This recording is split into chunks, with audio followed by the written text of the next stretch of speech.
আর এক ফুটে বাংলা আবার নজর রাখতে হচ্ছে ওয়েদার আপডেটের দিকে। সপ্তাহ শেষে রাজ্যে বাড়বে বৃষ্টি, এমনটাই বলছে হাওয়া অফিস। আর দক্ষিণ বঙ্গোপসাগরে নিম্নচাপ, কাল থেকে রাজ্যে বিক্ষিপ্ত বৃষ্টির সম্ভাবনা রয়েছে। আরো একবার আপনাদের জানাই, সপ্তাহ শেষে রাজ্যে বাড়বে বৃষ্টি, দক্ষিণ বঙ্গোপসাগরে নিম্নচাপ, কাল থেকে রাজ্যে বিক্ষিপ্ত বৃষ্টি। আর কি বলছে হাওয়া অফিস জানবো। আমাদের সঙ্গে রয়েছেন আমাদের প্রতিনিধি বিশ্বজিৎ সাহা। বিশ্বজিৎ, কি বলছে হাওয়া অফিস?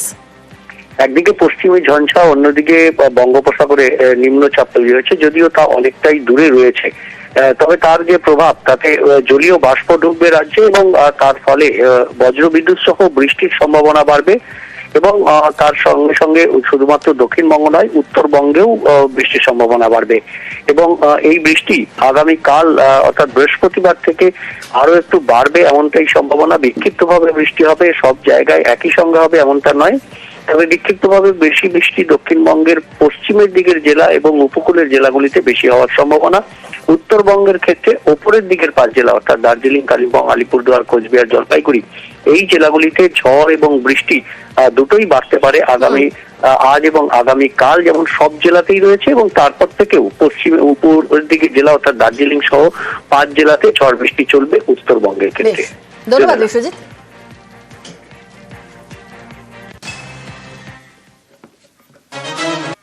রাজ্য মন্ত্রিসভার সিদ্ধান্তের ওপর তদন্ত করবে না সিবিআই। এসএসসির অতিরিক্ত শূন্যপদ নিয়ে সিবিআই তদন্ত নয়, হাইকোর্টের নির্দেশ খারিজ সুপ্রিম কোর্টে। আর এই নিয়ে তরজা তুঙ্গে।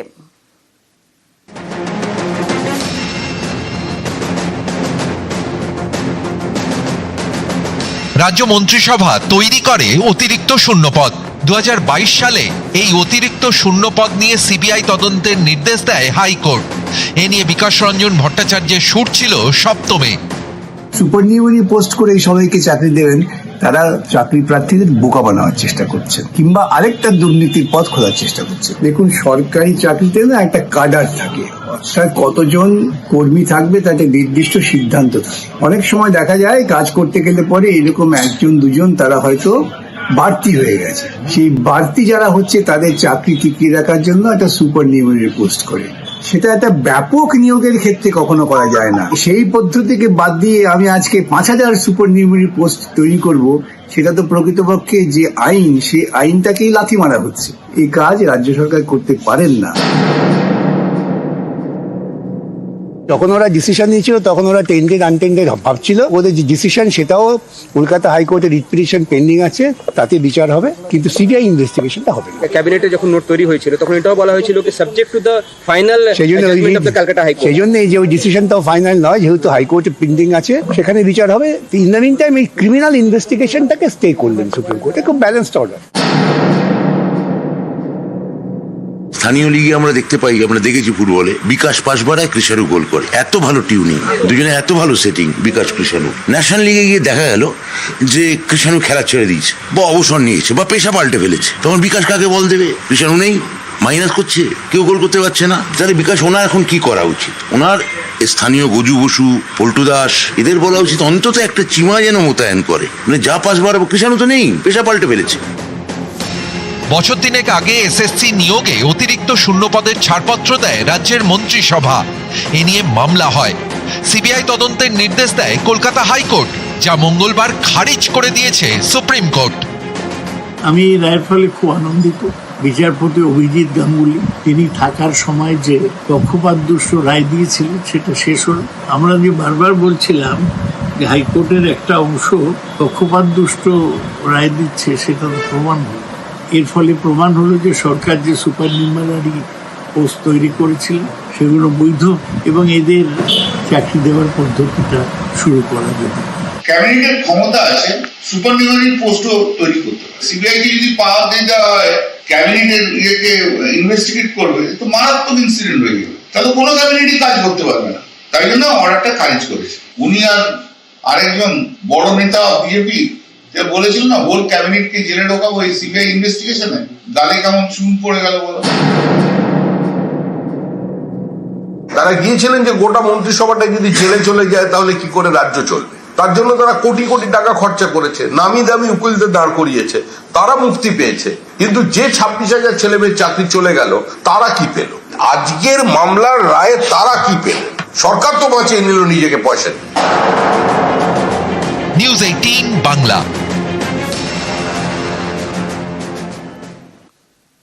তিনি পুরুষ শিক্ষক, তাই মেয়েদের স্কুলে ক্লাস নিতে পারবেন না। 18 বছর ধরে তিনি পড়িয়েছেন, এবার নাকি তাকে পদত্যাগ করতে হবে। অভিযোগ পুরুলিয়ার সরকারি স্কুলে এই নির্দেশ দিয়েছেন প্রধান শিক্ষিকা।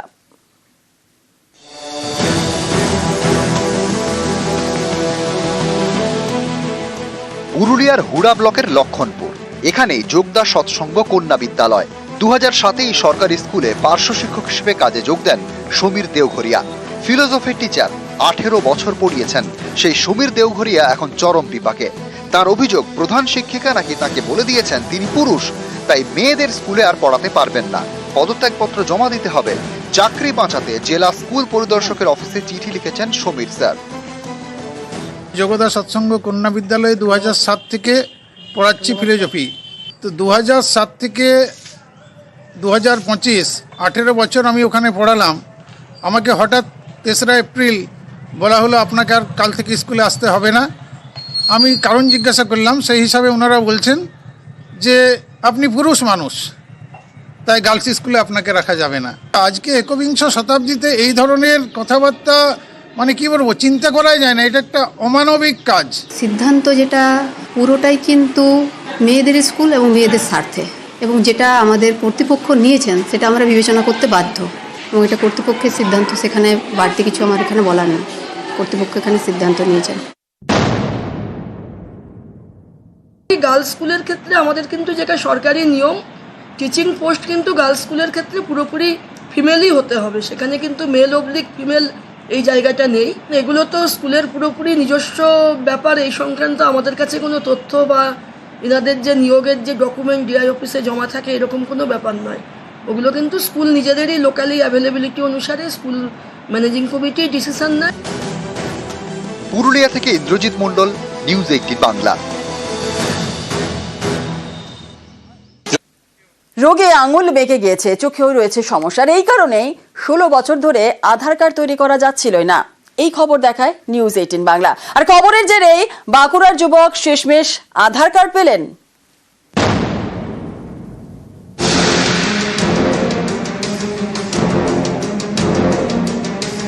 রিউমাটয়েড আর্থারাইটিসে আক্রান্ত, এর জেরে বেঁকে গিয়েছে আঙুল, চোখেও সমস্যা। তাই প্রায় 16 বছর চেষ্টা করেও আধার কার্ড হয়নি। নিউজ 18 বাংলা এই খবর দেখায়। সেই খবরের জেরে বাঁকুড়ার মনসারাম চৌধুরী অবশেষে আধার কার্ড পেলেন।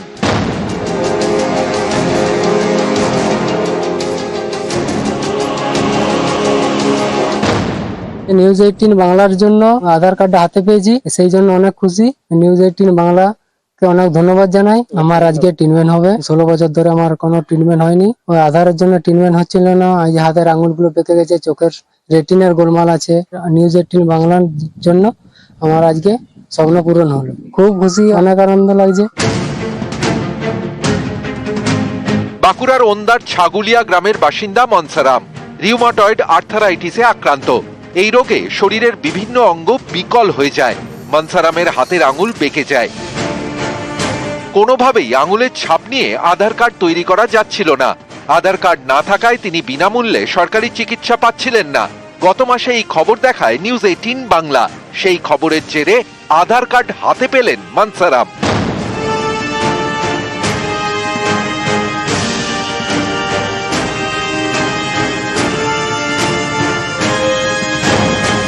নিউজ 18 বাংলার জন্য আধার কার্ড হাতে পেয়েছি, সেই জন্য অনেক খুশি। নিউজ 18 বাংলাকে অনেক ধন্যবাদ জানাই। আমার আজকে ট্রিটমেন্ট হবে। 16 বছর ধরে আমার কোনো ট্রিটমেন্ট হয়নি, ওই আধারের জন্য ট্রিটমেন্ট হচ্ছিল না। আজ হাতের আঙুলগুলো বেঁকে গেছে, চোখের রেটিনার গোলমাল আছে। নিউজ 18 বাংলার জন্য আমার আজকে স্বপ্ন পূরণ হলো। খুব খুশি, অনেক আনন্দ লাগছে। খবরের জেরে মনসারামের সমস্যার কথা জানতে পারেন বাঁকুড়ার জেলা শাসক। তিনি বিশেষ আবেদন জানান পোস্ট অফিসের আধার বিভাগে। 10টি আঙুলের মধ্যে 2টির ফিঙ্গারপ্রিন্ট নিয়ে তৈরি করা হয় আধার কার্ড। আধার কার্ডে যদি কোনো ফিঙ্গারপ্রিন্টের কোনো সমস্যা থাকে করা যায়, কারণ প্রভিশন আছে বায়োমেট্রিক এক্সেপশন করে করা যায়। তো ওনাকে ডেকেছিলাম পোস্ট অফিসে, আমাদের এন্ড থেকে ডিস্ট্রিক্ট থেকে একজন অফিসারও গিয়েছে। তাতে করে ফিঙ্গারপ্রিন্টের যে সমস্যা ছিল সেটাকে এক্সামিশন মাধ্যমে করা হয়েছে। অ্যাওয়ারনেস না থাকার জন্য আধার কার্ড হচ্ছে না। এই ফ্যাসিলিটিগুলো প্রোভাইড করতে পারি, সেটা আমরা চেষ্টা করি। নিউজ 18 বাংলার খবর দেখিয়েছেন বলে এই ডিএম সাহেব আমাকে লোক পাঠিয়ে আমার ছেলেকে আধার কার্ড করার ব্যবস্থা করেছে। আধার কার্ডের জন্য চিকিৎসা হয়নি, স্বাস্থ্যসাথী কার্ড হয়নি, সরকারি সাহায্য কিছু হয় না। এবারে সবই হবে আশা করি। বাঁকুড়া থেকে প্রিয়ব্রত গোস্বামী, নিউজ 18 বাংলা।